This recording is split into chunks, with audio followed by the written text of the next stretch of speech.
Meus irmãos, a paz do Senhor, para mim é um prazer estar aqui mais uma vez com os meus irmãos. A nossa finalidade é compartilhar um pouco da palavra do Senhor nosso Deus e a nossa tão amada editora Betel para esse segundo trimestre do ano de 2024 preparou para falarmos sobre ordenanças bíblicas.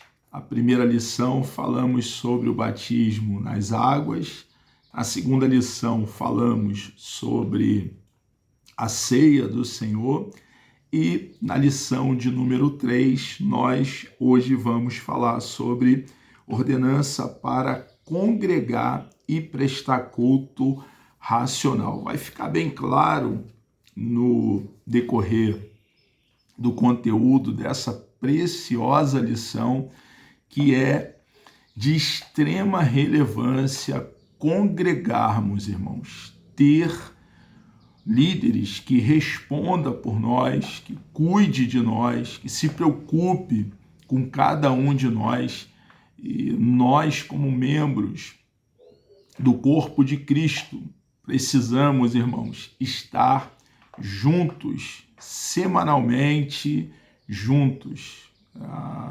Nós que um dia fomos regenerados, nascemos de novo, nesse momento fomos inseridos ao corpo de Cristo. Iniciou-se o processo de santificação. Nós, irmãos, somos conduzidos, somos conduzidos e é impossível não ser conduzido pelo Espírito de Deus que habita dentro de nós a congregar com os nossos irmãos.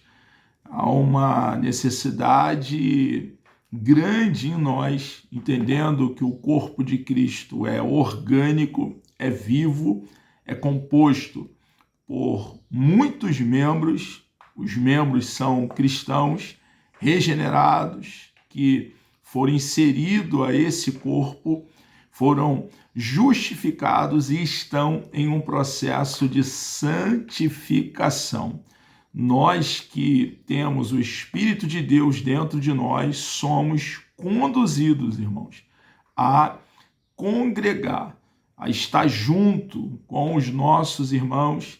O corpo de Cristo tem o próprio Senhor e Salvador Jesus Cristo, nosso Senhor, como cabeça e Salvador desse corpo. A vontade de Jesus, o desejo do nosso Senhor e Salvador Jesus Cristo é que vivêssemos em unidade. O nível dessa comunhão é alto. Jesus estava orando ali, no Evangelho segundo escreveu o apóstolo João, no capítulo 17, e ele deixa bem claro que o desejo dele é que nós, cristãos, fôssemos um, assim como ele o é, um com o Pai. Olha o nível, irmãos, de unidade, o nível de comunhão que há entre Deus Pai, a primeira pessoa da Santíssima Trindade, com Deus Filho, a segunda pessoa da Santíssima Trindade. E o desejo de Jesus está ali expresso, registrado no Evangelho de João, capítulo 17. É que nós, irmãos, desfrutássemos dessa mesma comunhão, dessa mesma unidade.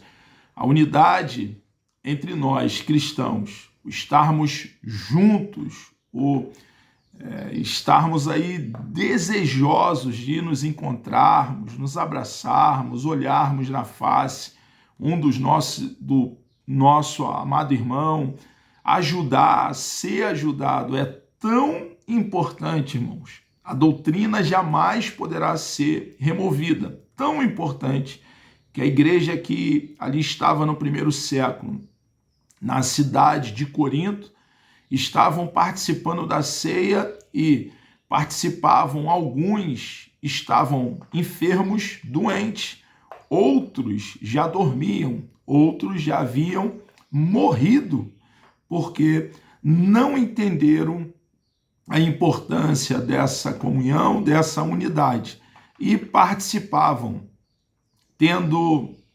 entre eles dissensão, disputa, inveja, ciúme, mexericos, fuxico, partidarismo, e por esse motivo, por eles estar, cada um deles participando dessa forma, estavam comendo para a sua própria condenação, porque não discerniam o corpo do Senhor. Não havia ali um entendimento claro que quando Jesus ele nos compra para ele mesmo, paga um alto preço e nos arranca do mercado de escravos, sendo o nosso fiador, o nosso representante, ele nos compra para ele mesmo e para vivermos em unidade, em união. Nós brancos, nós pardos, nós negros, nós ricos, nós classe média, nós pobre, homens e mulheres de todas as raças, homens e mulheres de todos os povos, todas as nações, unidos. Cristo, irmãos, ele consegue isso. É fantástico, porque nós hoje, por crermos em Cristo de todo o coração, entendermos que somente nele há salvação, ele é a ressurreição e a vida, somente nele há a vida eterna, nós somos filhos de Deus, fazemos parte da família de Deus, nós que cremos em Cristo de todo o coração e entendemos também que a família de Deus está incompleta. E isso, irmãos, deve nos levar a ponderar a seriedade de proclamarmos como arauto as boas novas do reino, para que homens e mulheres que estão mortos espiritualmente possam então atender esse chamado. Como eles atenderão? Como eles responderão com fé, crendo e se arrependendo?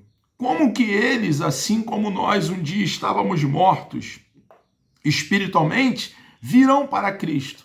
Se você, minha irmã, meu irmão, se eu não difundirmos, disseminarmos a palavra do nosso Deus, o Evangelho, porque ao pregar as boas novas do reino, o plano de salvação, o Espírito de Deus penetra essa mensagem no coração de homens e mulheres mortos espiritualmente, dando vida a eles, para que então eles possam entender a mensagem e responder, entender e atender essa mensagem, crendo e se arrependendo e tornando-se também como um de nós, família de Deus. Deus está fazendo crescer a sua família e o início desse agregar na família de Deus inicia-se pela regeneração.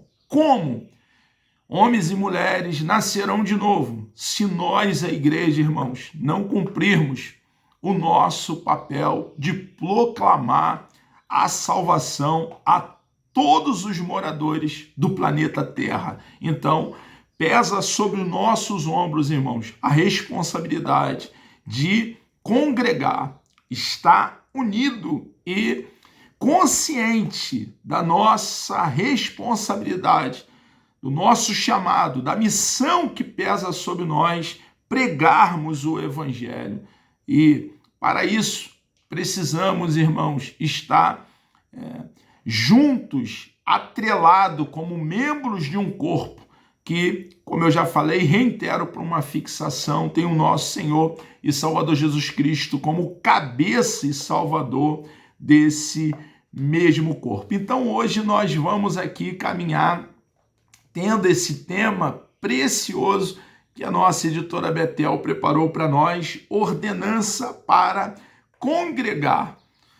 Não existe base bíblica para ser um desengrejado, irmãos. Nós precisamos congregar e ter comunhão com os nossos irmãos, semanalmente estar junto com os nossos irmãos, ouvindo, aprendendo dentro das nossas igrejas.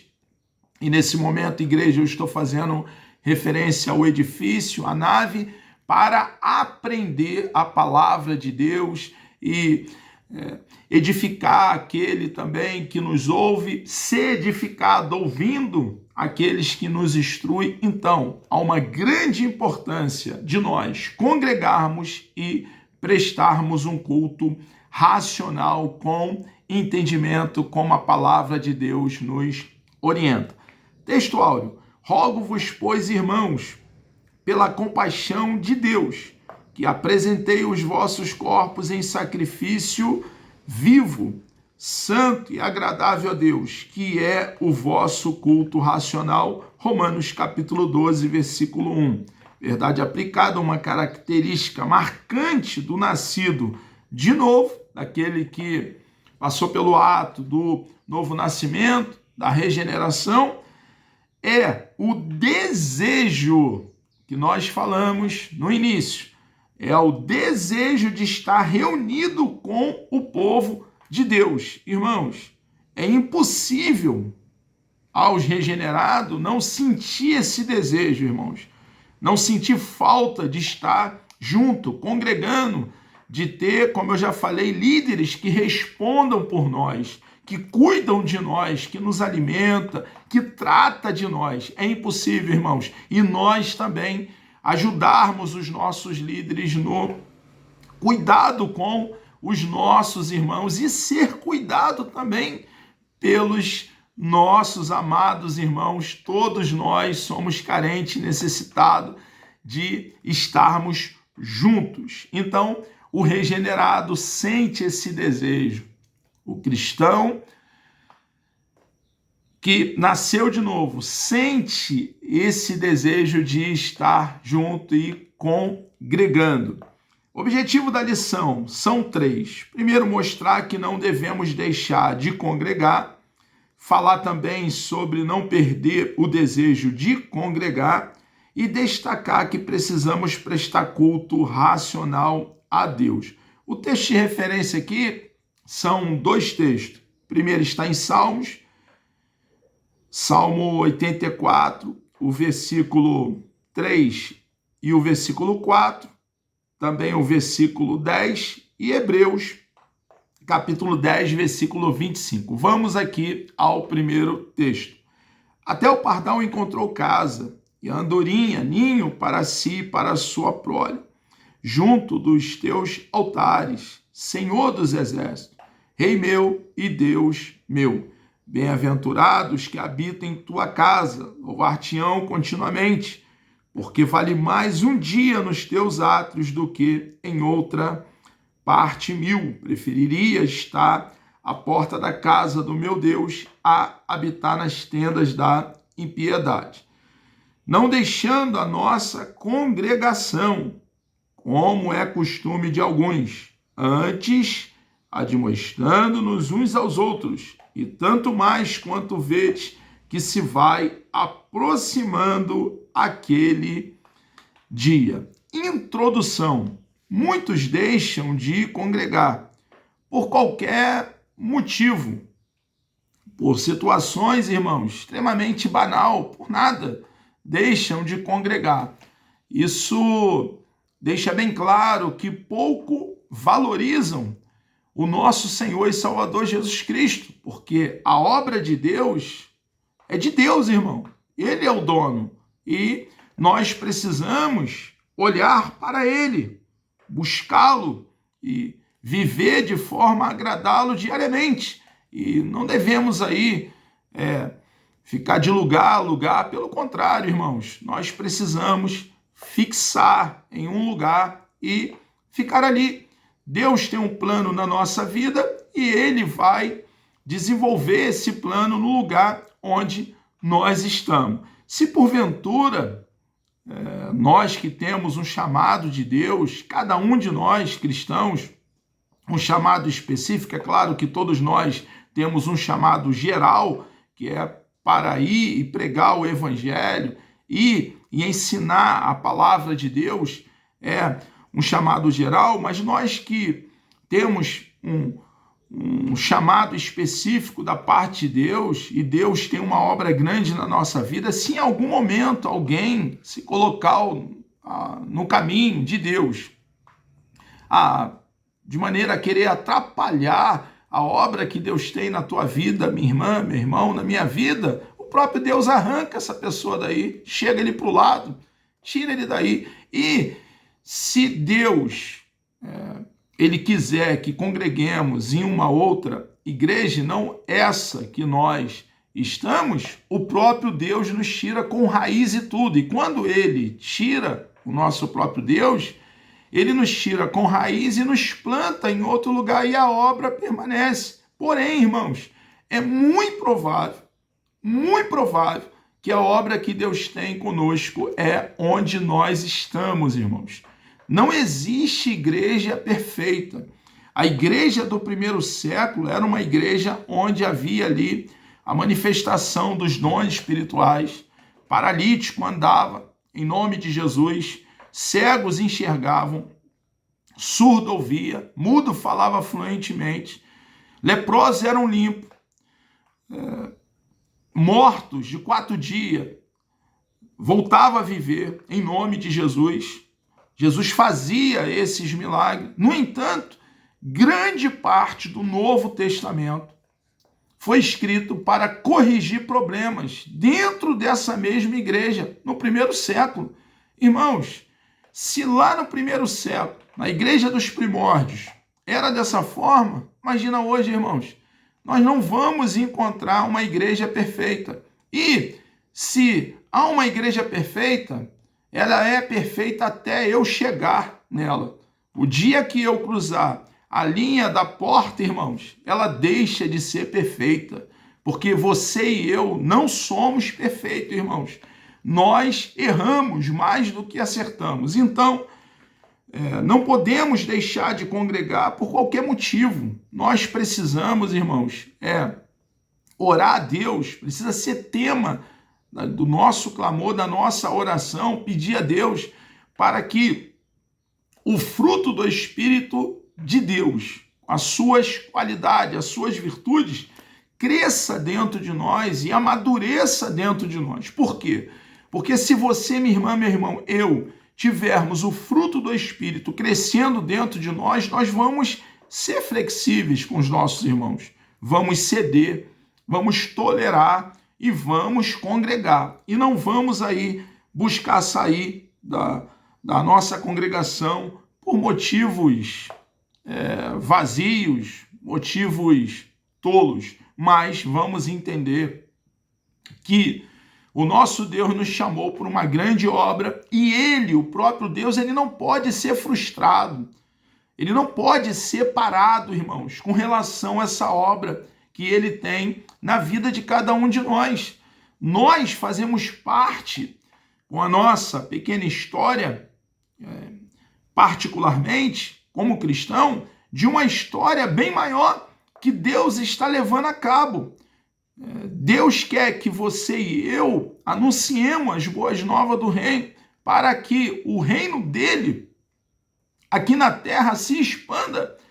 E você acha que alguém vai parar o querer de Deus, irmãos? Na tua vida, na minha vida, nós com esse escopo, com esse alvo, com essa finalidade, com esse objetivo de falar do evangelho genuíno, verdadeiro, não adulterado, não com manobra, não enviesado, mas dando um corte reto. Você acha que Deus vai permitir, irmãos, que alguém pare você, que alguém pare a mim, que alguém pare aquele que de forma genuína prega o evangelho?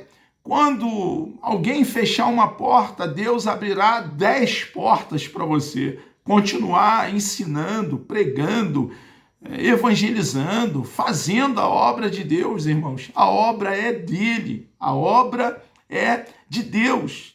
Ele é o Senhor da obra. Então, nós não podemos, como a essa advertência aqui na introdução. Muitos deixam de congregar por qualquer motivo, irmãos. Despreza Deus, não entende o que é o cristianismo, esse relacionamento, essa sintonia, esse contato com Deus, essa comunhão, assim como Enoque andou com Deus, Noé andou com Deus. Cristianismo, irmão, é você, minha irmã, meu irmão, nós andarmos com Deus. Essa expressão andar com Deus fala de desfrutar de íntima comunhão com Ele. Então, irmãos, nós precisamos focar em Deus e no querer dele, a vontade dele, de Deus, antes da nossa. E não vai faltar, irmãos, Deus na nossa vida para nos dar coragem, ousadia, determinação, poder para poder cumprir o nosso chamado. As dificuldades e lutas da vida jamais deverão ser empecilhos. Irmãos, na nossa caminhada cristã, palmilhando por essa vereda, peregrinando aqui como forasteiro em terra estranha, sempre teremos problemas, dificuldade, lutas, encontraremos contratempo, mas Deus sempre estará conosco. E nós precisamos, irmãos, empunhando a espada do Espírito, que é o rolo sagrado, as sagradas letras, fazer a obra de Deus. Paulo enfrentou problemas, Pedro enfrentou problemas, André, irmão de Pedro, os dois filhos de Zebedeu, Tiago e João, tiveram ali embates, lutas, dificuldade, empecilhos, mas eles foram até o fim, e por eles terem cumprido cada um o seu chamado, o seu ministério, aqui você e eu estamos aqui.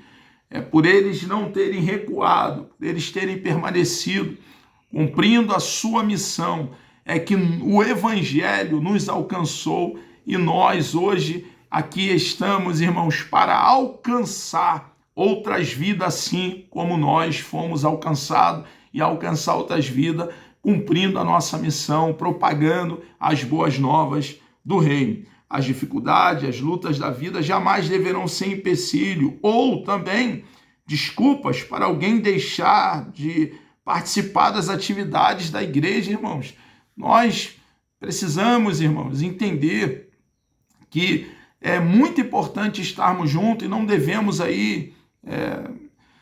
estar com álibis para poder não participar com os irmãos, não congregar, o que é de extrema importância, doutrina para cada um de nós cristãos congregarmos. Não deixando de congregar. As palavras hebraicas, Gaal, que tem por definição assembleia, e Edam, congregação, são termos mais frequentes usados para designar uma reunião de Israel. Isso nos registros veterotestamentário.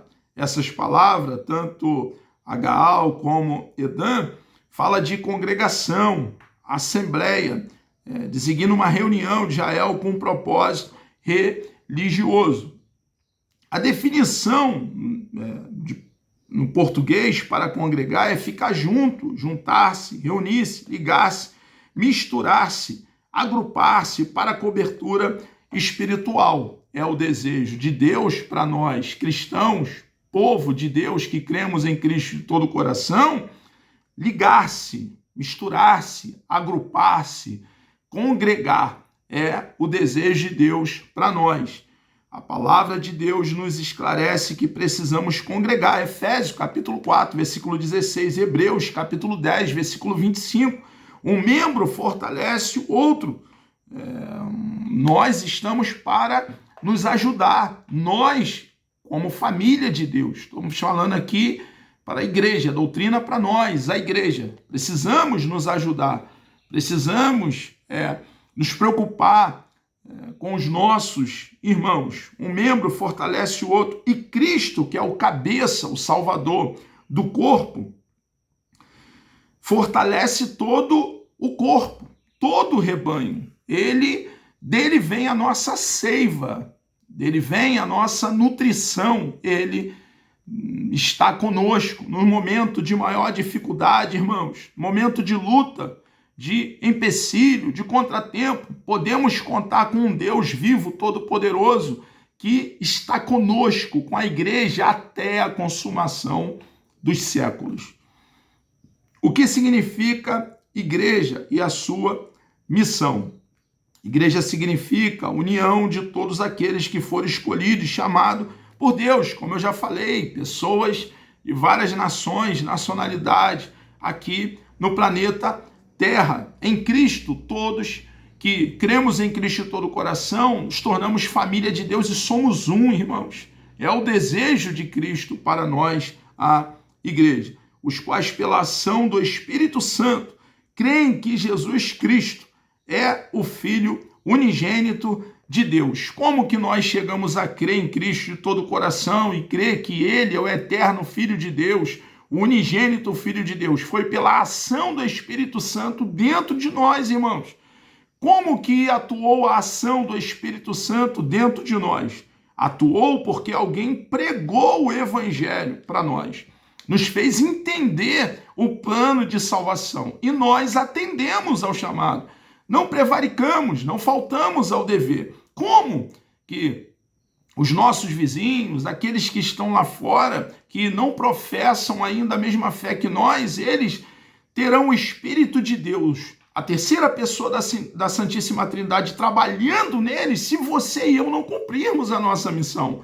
Então nós precisamos pregar o plano de salvação, as boas novas do reino, a boa notícia de salvação, para que o Espírito Santo também atue, convence eles, os capacite a crer e se arrepender, para que eles atendam ao chamado do Evangelho. Você e eu, irmãos, somos os Joões Batistas de hoje, do século 21, que chamava lá no primeiro século, João Batista, o qual estou fazendo alusão. Você conhece a Bíblia, estou falando para nós, a igreja, chamava o arrependimento.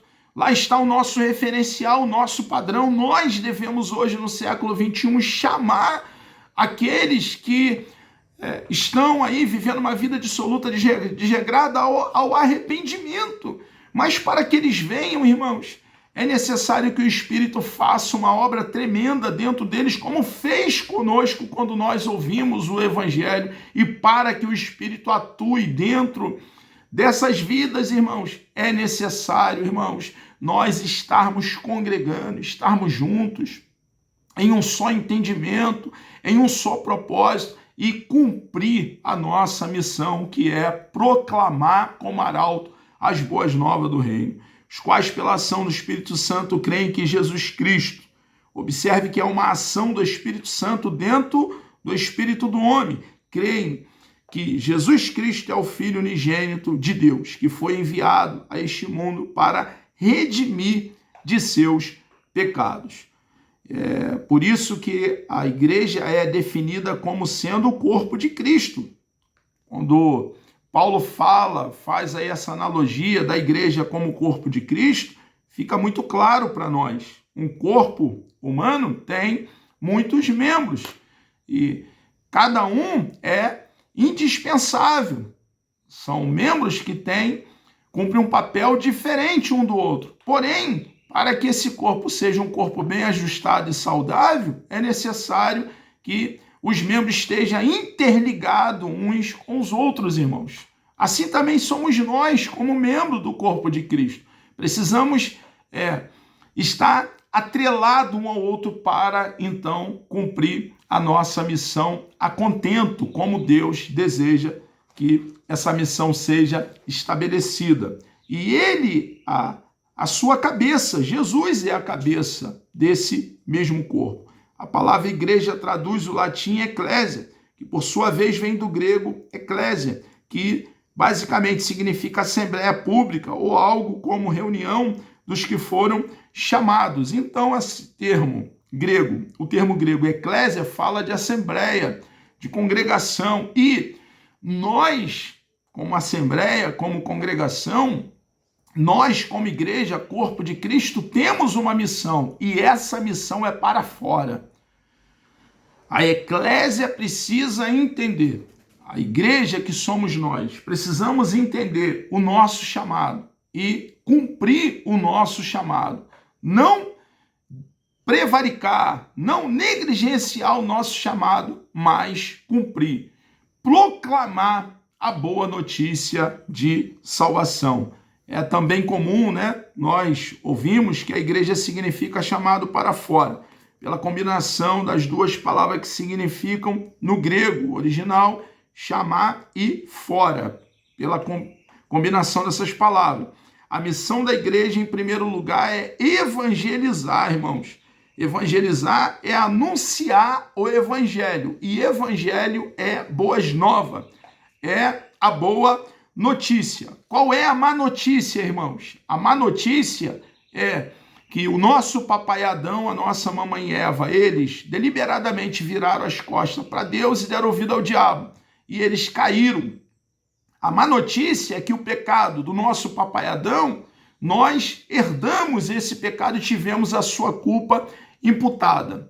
A má notícia é que, por cairmos com o nosso papai Adão, como diz Efésios capítulo 2, toda a humanidade está morta em seus delitos e pecados. A má notícia é que depois da queda do papai Adão e da mamãe Eva, todos nós, a humanidade, caminha para juízo, condenação e inferno. Mas a boa notícia é que Deus, na eternidade, o Deus que não pode ser pego de surpresa, ele elaborou um plano antes da fundação do mundo. Ele escreveu um plano antes da fundação do mundo na eternidade. E nesse plano está que ele enviaria, e ele enviou um segundo Adão.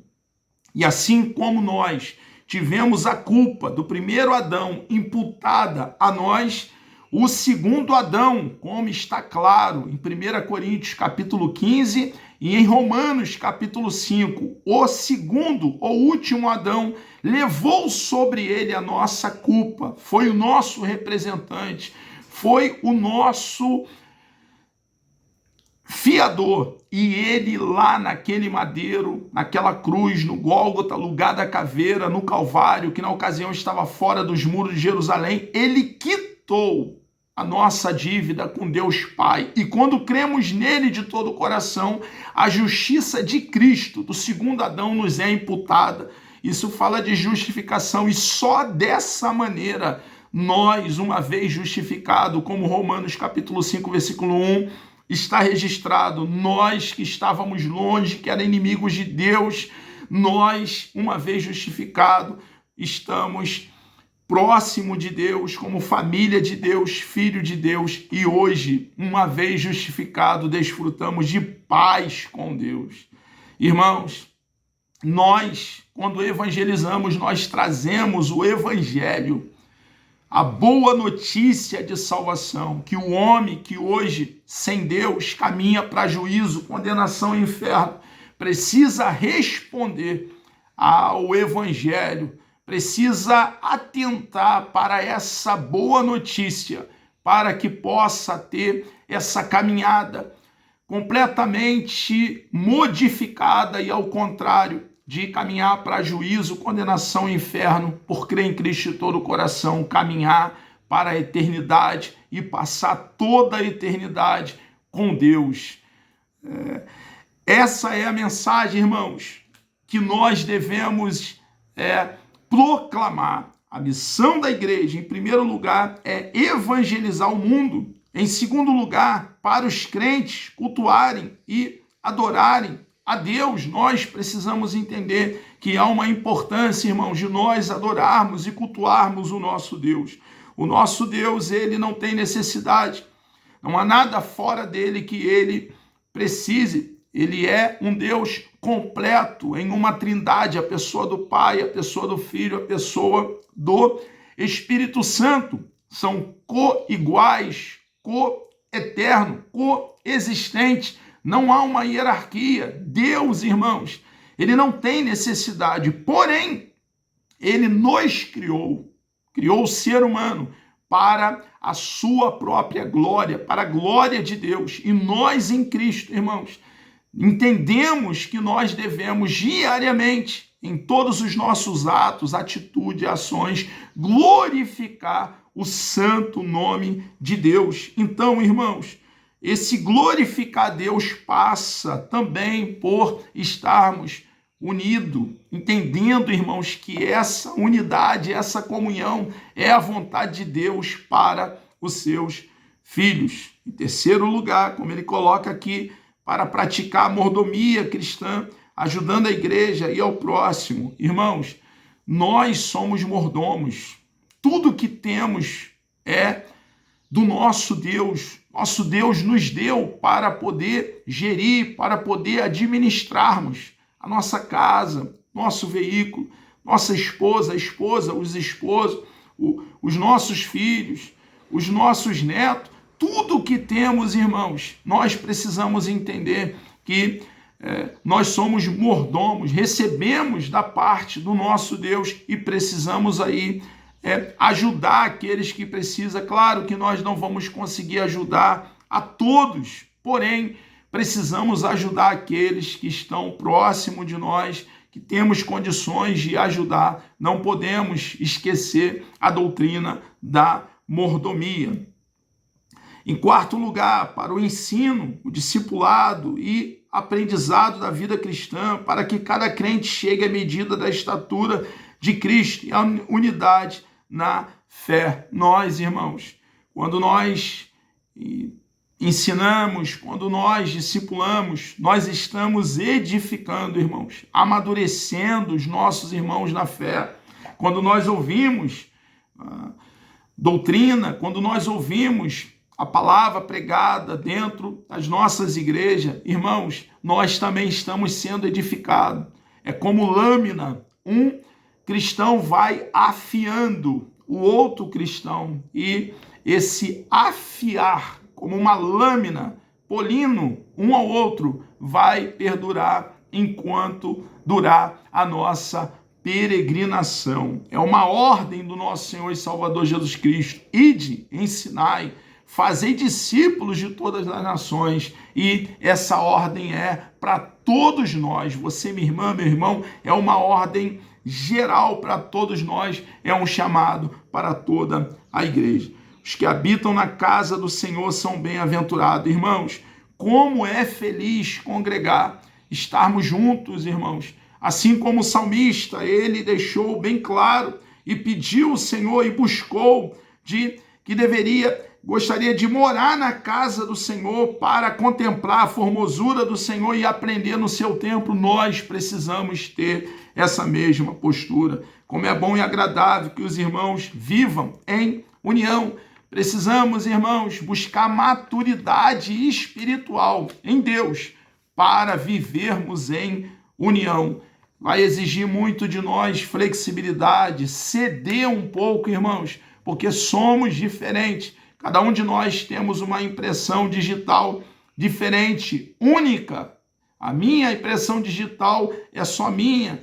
A da irmã, do irmão é do irmão. Então isso vai exigir de nós, irmãos, pessoas diferentes, congregando junto, estando atrelado como membro do corpo de Cristo, exigir de nós muito amor, muito entendimento, compreensão e maturidade espiritual. Não perdendo o desejo de congregar, muitos se decepcionam com os seus pastores ou líderes religiosos, ou por simplesmente frieza espiritual. Outros pensam que encontrarão igrejas perfeitas. Já falei que não encontraremos, fizemos alusão no início. Pastores perfeitos, então trocam de igreja como trocam de vestuário. Ainda outros esperam culto para que eles e não... Ainda outros esperam culto para eles e não para Deus. Irmãos, se nós pensamos que vamos encontrar pessoas perfeitas, nós estamos completamente equivocados. E nós não entendemos o manual, a Bíblia Sagrada, a nossa bússola, a regra de fé e prática. Não existe perfeição em nosso meio. Não vamos encontrar líderes perfeitos, como eles também, os nossos líderes, não vão encontrar perfeição em nós, irmãos. Então, o que nós precisamos é, como eu já falei, ter maturidade espiritual e ser flexível e nos amar, irmãos. A base do nosso amor, do nosso sentimento pelos nossos irmãos, também pelos nossos líderes, é o quanto nós fomos amados. Deus nos amou, irmãos, com amor eterno. Amou sem merecermos o amor de Deus por nós. Então nós precisamos amar de forma incondicional os nossos líderes e também os nossos irmãos. Quem tem que aceitar o culto não é o homem. O culto não é para nos agradar, irmãos. O culto, quem aceita é Deus. Nós vamos cultuar a Deus. Deus é o centro. O culto é teocêntrico. Deus no centro, não é antropocêntrico. Não somos nós o centro do culto. O culto é para Deus. Então, ele que tem que se agradar. E esse deve ser o nosso escopo, o nosso alvo, o nosso objetivo.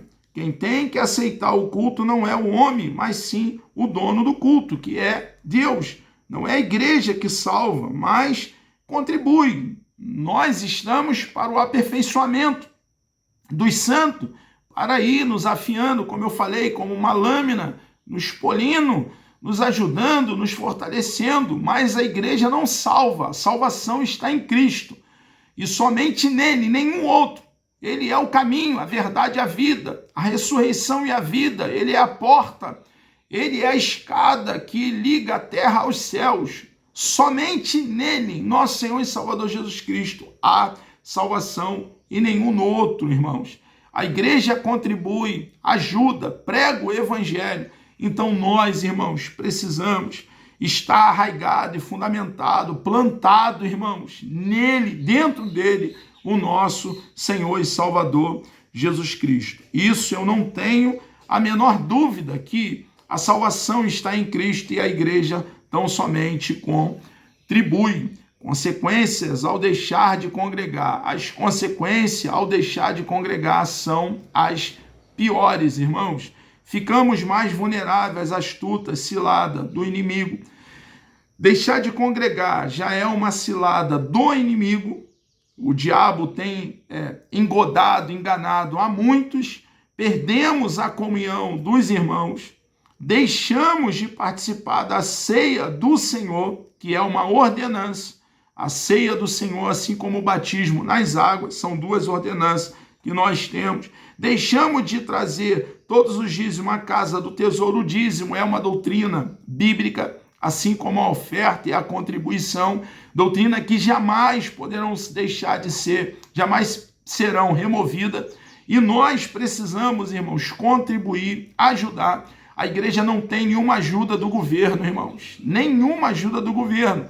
A igreja, ela conta com a ajuda dos membros, daqueles que fazem parte da igreja. A glória que desce na igreja não desce em qualquer lugar. Deixamos de participar dos cultos em conjunto e de estimularmos uns aos outros. Então, irmãos, aqui estão elencadas muitas consequências e outras que aqui estão de deixar de congregar. Precisamos, então, irmãos, entender a importância e congregar, porque alguns abandonam a igreja, e aí temos aqui elencado também muitos motivos, porque dão ouvido a conversas estranhas à vontade de Deus. Irmãos, precisamos dar ouvido à vontade de Deus, irmãos, e não conversa estranha. Esse A aqui está com um craseado.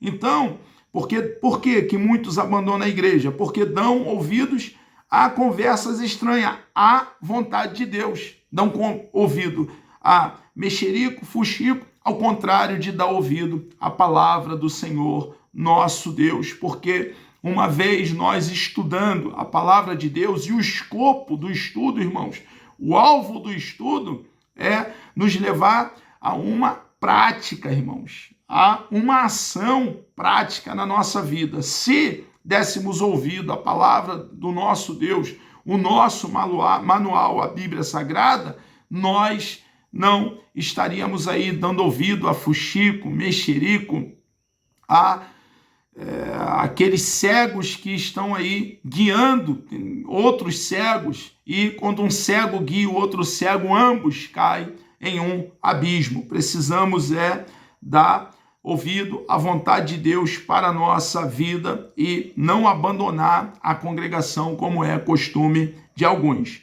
Porque alguns abandonam a igreja? Porque a fraqueza toma conta deles e eles são levados pelo vento. Uma pessoa fora, irmãos, da igreja está aí vulnerável aos ataques do inimigo, irmãos. Nós precisamos congregar. Aprendendo com o exemplo de Jesus. Jesus é o nosso maior referencial, ele é o nosso Deus, o Emanuel, Deus conosco. Nós precisamos olhar para ele, mirá-lo e fazer o que ele fez. Era costume de Jesus estar na sinagoga para a leitura da palavra de Deus. Na sinagoga havia oração e leitura da palavra. Não havia na sinagoga louvor e sacrifício. Jesus, então, estava lá para o quê? Para a leitura da palavra de Deus. Ele congregava. Era o eterno Filho de Deus, a segunda pessoa da Santíssima Trindade. Nele habitava as duas naturezas. Eram as duas naturezas em uma pessoa. Ele era completamente Deus e completamente homem. E, no entanto, irmãos, para, dentre outros ensinamentos, nos deixar o ensinamento da importância de congregar, Jesus caminhava até a sinagoga. Estava sempre presente no templo também. Ele ia ao templo, como também os seus discípulos. Está claro na Escritura Sagrada. Jesus subiu ao templo e começou a ensinar. Evangelho de João, capítulo 7, versículo 14. Jesus foi apresentado no templo como quando criança. Foi apresentado no templo. Observe, irmãos, a proximidade de Jesus com o templo. Ele congregava, estava junto ao templo. O templo tem a sua importância, tem o seu lugar, tem o seu valor. Jesus, com 12 anos, já se achava no templo, entre os doutores. Lucas, capítulo 2, versículo 46. Ele chama o templo de minha casa. Mateus, capítulo 21, versículo 13. Está claro, irmãos, como Jesus valorizou o templo. Ele chama o templo de casa de oração. Mateus, capítulo 21, versículo 13. Ele zela pelo templo, expulsando os vendilhões, aqueles mercenários que ali estavam, aqueles embusteiros, impostores, ali fazendo da casa de Deus um lugar de ladrões, um covil de ladrões. Ele expulsa eles dali. Olha o zelo, o cuidado que ele tinha pelo templo, pela casa de Deus.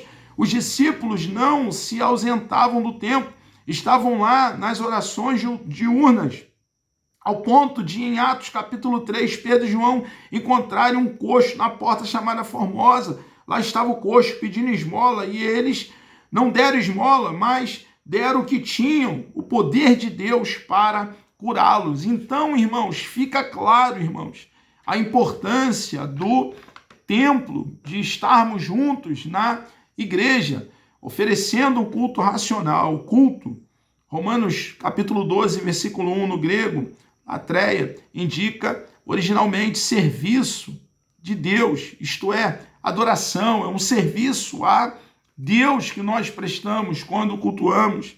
Algumas versões apresentam a expressão o vosso serviço racional.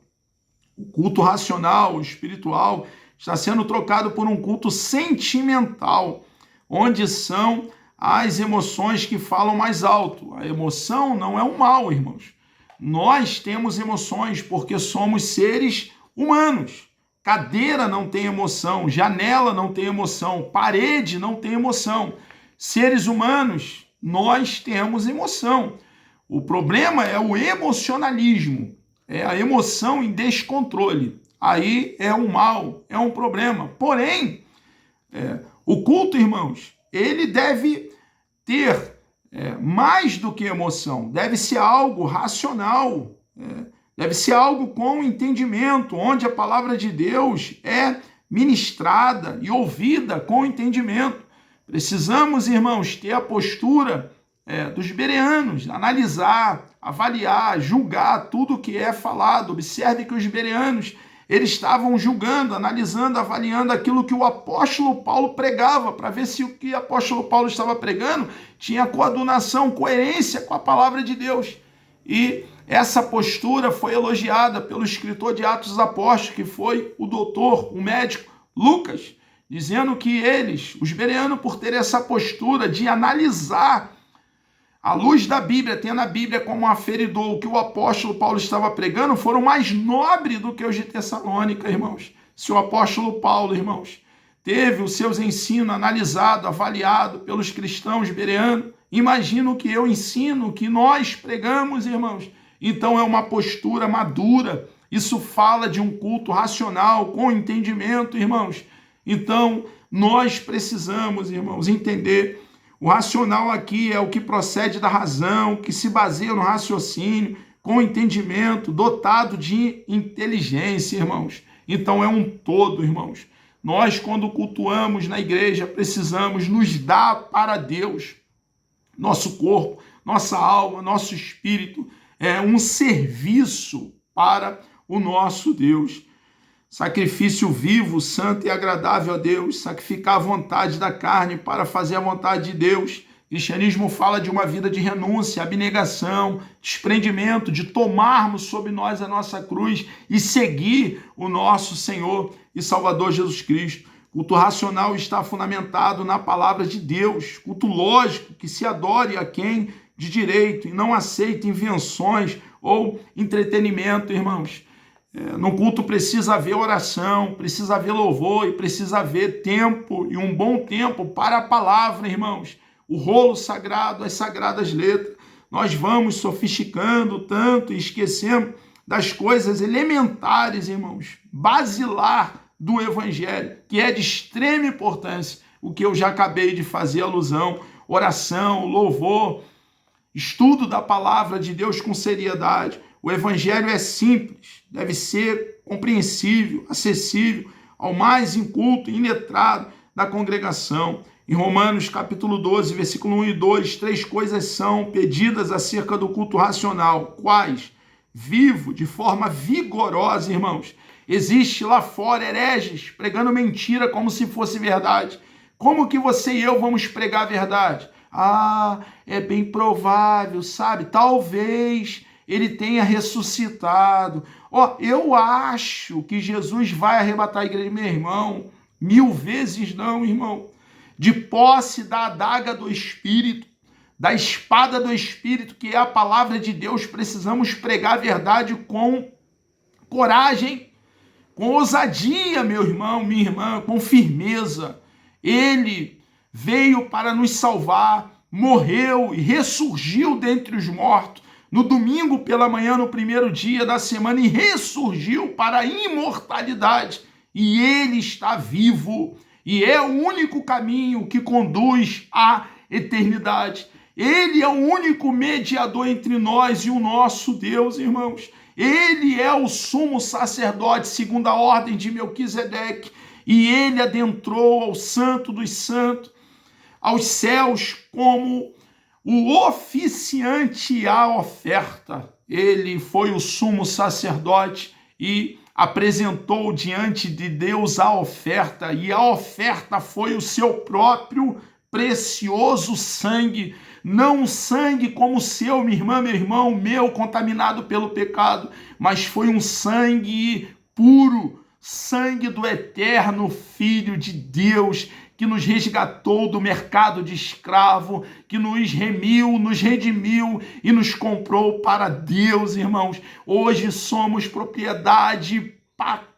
particular do Deus do céu, do Deus precioso e bendito. E nós, irmãos, precisamos ter esse entendimento, irmãos, que o culto deve ser vigoroso, que o culto deve ser vivo, com fervor, de todo o coração, santo, sem profanação, sem invenção, sem contaminação, sacrifício especial, porque é para um Deus santo, puro, perfeito, incomparável, o Deus do céu, sem reverência, irmãos, agradável, não um culto sem reverência, mas com temor, com reverência, um culto agradável, de boa vontade, no fundo do coração, irmãos, algo voluntário, sem fingimento, não como uma obrigação, mas de livre e espontânea vontade, corpo, alma e espírito, irmãos, é uma entrega completa.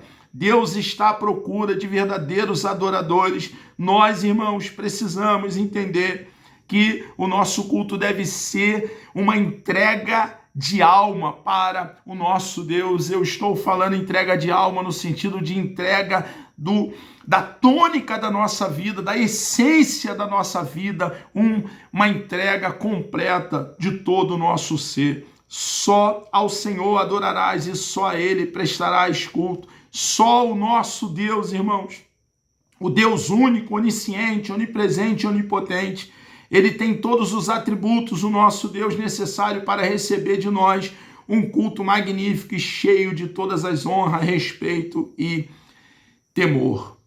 Vimos na presente lição, a lição que estamos, ora, estudando, a relevância de procurarmos cultivar a comunhão coletiva, irmãos. Nós, com os nossos irmãos, adorarmos o nosso Deus, pois é fundamental para a prática da mutualidade cristã, suportar uns aos outros, como já temos falado, perdoar uns aos outros. A base do nosso perdoar os nossos irmãos é o quanto nós fomos perdoados pelo nosso Deus. Tínhamos uma dívida, irmãos, de proporções colossal, irmãos, de valor astronômico, e Deus nos perdoou. Cristo pagou o alto preço tomando o cálice da ira de Deus, sem deixar cair uma gota sequer em nosso lugar. Fez por nós o que nós não tínhamos condições de fazer. Então, irmãos, graça é favor imerecido. Deus nos deu vida, salvação, vida eterna. E nós não merecíamos, irmãos, tamanha graça. Então nós fomos muito perdoados. E a base do nosso perdoar os nossos irmãos é o quanto fomos perdoados pelo nosso Deus. Ele nos perdoou uma dívida impagável, irmãos. Não há como mensurar o quanto devíamos a Deus. Não há como analisar, avaliar, pesar em balança o quanto você, minha irmã, meu irmão, eu devíamos o nosso Deus. E Ele nos perdoou sem merecermos, irmãos. E assim nós precisamos, então, perdoar os nossos irmãos, perdoar uns aos outros, exortar uns aos outros, estar, irmão, animando os nossos irmãos, confrontando os nossos irmãos com a palavra do nosso Deus, para que possamos, os nossos irmãos e nós, estarmos voltando aos trilhos da verdade de Deus para as nossas vidas. Não há base bíblica para um viver cristão isolado, 1000 vezes não.